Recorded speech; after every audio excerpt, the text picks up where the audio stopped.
Vamos à nossa aula de sintaxe. Não vai ser a mesma coisa como se vocês estivessem aqui, mas a gente vai conseguir, né, pegar a parte principal do conteúdo e depois a gente vai para as questões. Então, primeiro, o que é sintaxe? Sintaxe é a parte da gramática que a gente já estudou, que fala justamente sobre a análise da função que o termo tem. Então, o termo tem uma função, agora ele deixa de ser classificado e ele passa a ter uma função dentro da oração. Observe que eu coloco analisando a oração, porque eu só posso analisar a sintaxe se tiver oração. E lembre-se que toda frase só é oração se obrigatoriamente tiver o quê? Se apresentar um verbo. Então, vamos lá. Vamos continuando aqui para a gente pegar algumas ideias, depois partir para as questões. Estamos vivendo dias difíceis, né? Todo mundo sabe disso e não é à toa que nós estamos buscando novos repertórios, novos letramentos para nos adequarmos a este momento e continuar as nossas atividades. Então, estamos vivendo dias difíceis. Trata-se de uma oração, eu tenho o verbo, né? Eu tenho ali uma locução verbal e observem que não tem nítido o sujeito, mas pela desinência do verbo você consegue enxergar quem é o sujeito da oração. Então, nós temos aqui, ó, e nós estamos vivendo dias difíceis. Aí a análise sintática, porque eu dependo de considerar o contexto todo da oração e ver qual é a relação que o termo tem com o outro. Voltando sobre essa questão de analisar uma oração, é importante saber que a oração ela vai crescendo de acordo com a necessidade e a colocação do termo, né? Eu costumo fazer uma comparação rápida que diz assim, é como se fosse mais ou menos um carro, né? Nós temos os essenciais de um carro, que seriam o quê? A direção e o pneu, né? Vamos dizer que sem a direção e seu pneu, desconsiderando várias outras coisas, motor e outras coisas, né? Mas sem a direção e o pneu, o carro não andaria. Então eu preciso da direção e eu preciso do pneu. São os necessários para que tenha ali o surgimento de tudo. Depois eu vou transformar este meu carro. Então eu agora vou colocar o quê? Eu vou colocar um banco para que eu possa completar o meu carro.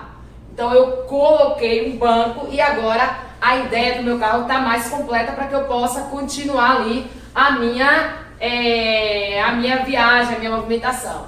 Quando eu completei, eu trouxe um termo integrante ao meu carro. Mas o carro é meu, é marcado por minhas características, digamos que eu desejo colocar dentro do meu carro um revestimento no banco que seja de onça, claro. E aí o que acontece? Coloquei no meu carro um animal print nos bancos. Imagina como ficou bem diferente. Foi o que eu fiz aí, eu agora coloquei termo acessório. Não é diferente dentro da oração.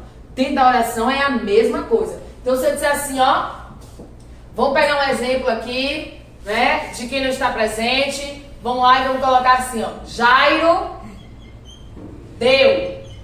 Observe que a oração nasceu. Jairo deu. Sujeito e predicado.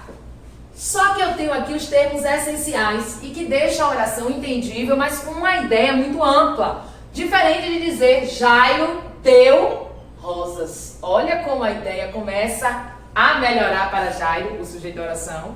E aí, Jairo deu rosas. Só que rosas subtende-se uma ideia muito vaga ainda. Eu posso ainda especificar mais essa situação e posso dizer que Jairo deu rosas vermelhas. Parece que eu contextualizei que situação Jairo está, né? Numa situação aí de romance. Então, ó, Jairo deu, faz a oração nascer como os termos essenciais. Rosas integra o sentido da oração, dando uma particularidade, né, à ideia. E vermelhas especifica rosas, ainda caracterizando melhor a frase e trazendo para um contexto mais específico. Foi o que eu fiz. Eu construí uma oração com termos essenciais, termos integrantes e termos acessórios. Então, ó, eu tenho aqui uma oração em que eu posso encontrar todos os termos. Não é o caso de agora. Agora a gente vai trabalhar só com os essenciais. Então, como identificá-los? Parece bem fácil, porque parece que a gente aprendeu por muito tempo assim, ó. Quem deu rosas, aí ficou fácil. Quem deu rosas, Jairo. Só que nem sempre isso vai acontecer. Então, é importante saber o seguinte.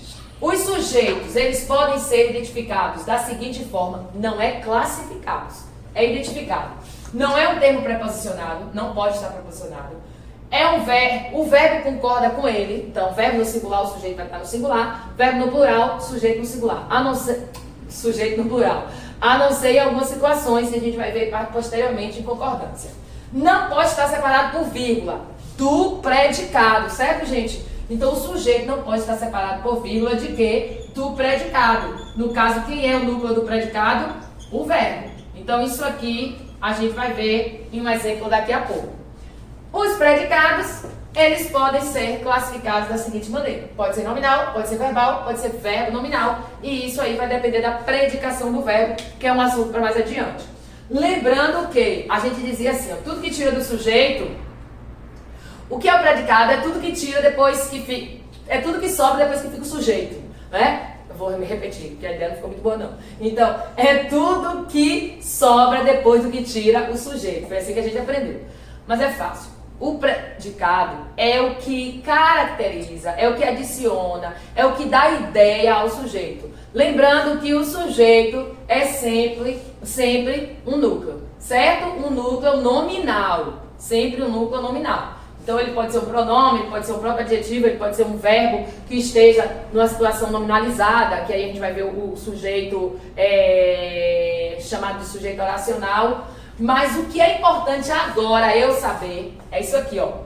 Porque não dá para ficar perguntando a verbo. Tem verbo que não tem resposta e você encontra um sujeito inadequado e acaba caindo nas pegadinhas das questões.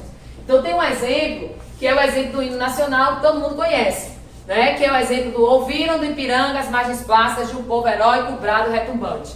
Muita gente acha que o sujeito dessa oração é elas. Mas na verdade, se eu jogar aqui nessa situação, ó, ouviram do Ipiranga as margens plásticas de um povo heróico, brado retumbante. Observe que o sujeito vai ser as margens plásticas. Mas a gente volta já com a continuidade dos outros termos.